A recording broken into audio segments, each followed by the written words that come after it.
Hello everyone. Today, we're going to talk about a concept that is arguably extremely important in Buddhism, but also the most easily misunderstood. You know, sometimes a single sentence can lead you to heaven, but it can also lead you astray, causing you to fall into a very deep pit. Are you ready to come with me and clear it up? Before we begin, I want to give a special thank you to the Buddhist Compassion Relief Tzu Foundation. Australia, all the wisdom and content we're sharing today comes from the very precious writings they provided. Listen to this sentence. In the midst of illusion, there is no good fortune or demerit. Or, in the midst of transformation, illusion, there is no merit or sign. Well, doesn't that sound incredibly wise? It feels like if you just understand this sentence, all worries and stress can be let go. But what if I told you that this sentence is actually the most dangerous trap? What would you think? This is where it gets interesting, isn't it? A concept that sounds like it offers us ultimate freedom. Why might it accidentally become a ticket to disaster? Is this key opening the door to liberation or the start of another problem? The key to understanding substance and function. So, to understand this, we'll look at it in several parts today. First, we'll directly examine what the dangerous misunderstanding is. Then, we'll delve into what substance and function truly are. Next, I'll tell an ancient story to show you how terrifying delusion can be. After that, we'll learn a super powerful tool called delegating merit. Then, we'll use another story to see what true opportunity is. Finally, and most importantly, we'll turn all of this into a method you can use every day. Okay, let's cut straight to the chase. To unlock the mystery of the sentence, in the midst of illusion, there is no good fortune or demerit. You must first understand two concepts: substance and function. Let's use an analogy to make this easier to grasp. You can imagine your mind as a computer screen.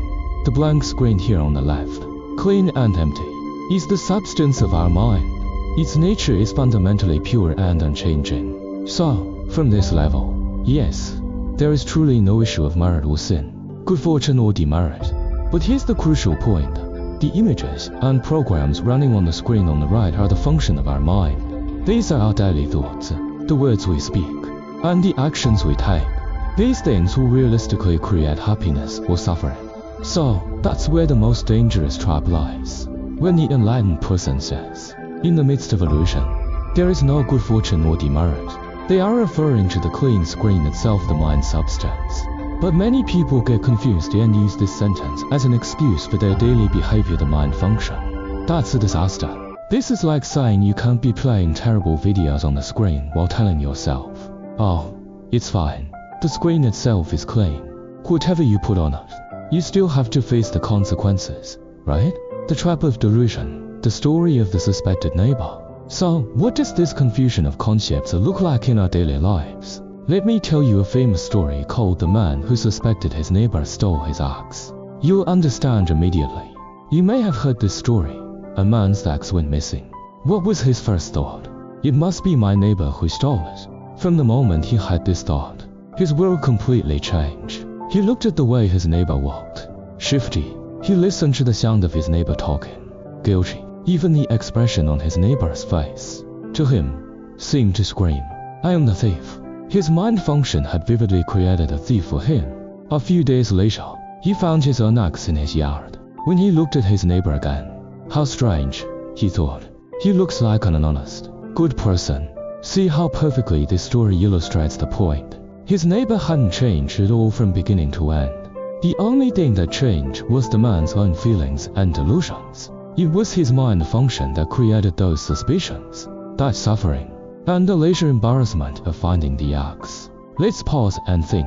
How often in life do we mistake our own feelings for facts? The powerful tool, delegating merit. Okay, so we now know that the problem is that our mind function often goes out of control. What can we do? Is there a way to train it?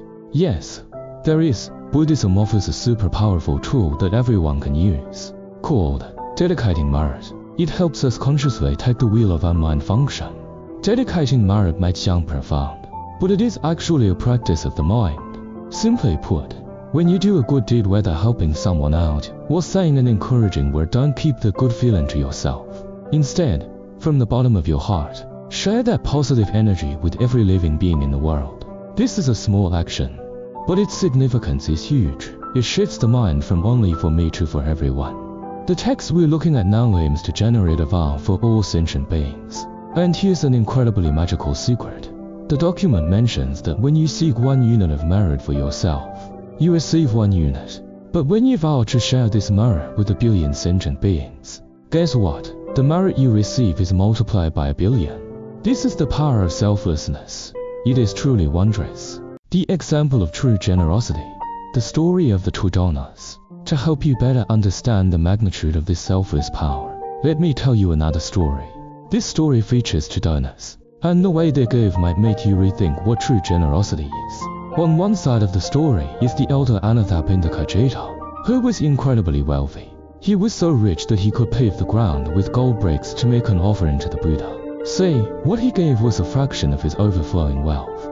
But on the other side of the story is a very poor tree spirit who didn't even have a place to live.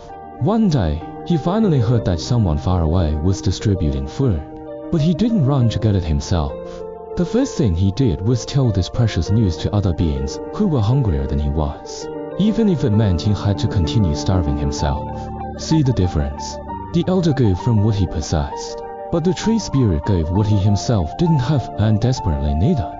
Because the tree spirit's giving was 100% selfless. It was a genuine letting go of self. The blessings he received were a blessing of freedom, which is beyond calculation. This story teaches us that what is most important in giving is never how much money or how many things you give, but what your heart is like when you give it. Daily application, the 4-step practice.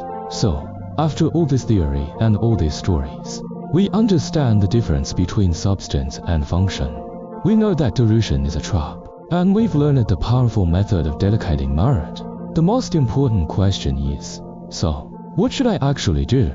How can I apply these things in such a busy daily life? The method is incredibly simple. Really, you can think of it as a 1-minute daily practice. Every night before bed, or whenever you have a moment, take 1 minute to do 4 things. Observe, think about whether the words you spoke and the actions you took today created happiness or suffering for yourself and others. Repent, if you recall anything that might have hurt someone. Sincerely repent in your heart. This prevents the bad seeds from growing. Rejoice, if you recall anything good, whether done by yourself or others. Rejoice from the bottom of your heart. This waters the good seeds. Dedicate, the most crucial final step. Share all the feelings of the day, good and bad, with everyone. Wish that all sentient beings can become better and better. So, you see, after going through this whole circle, we still come back to ourselves. Every thought, every word, every action of ours is actually painting our future, stroke by stroke, on the canvas of our mind function. Finally, I want to ask you, and myself, one question, right now, at this very moment. What kind of reality are you creating for yourself and for the world?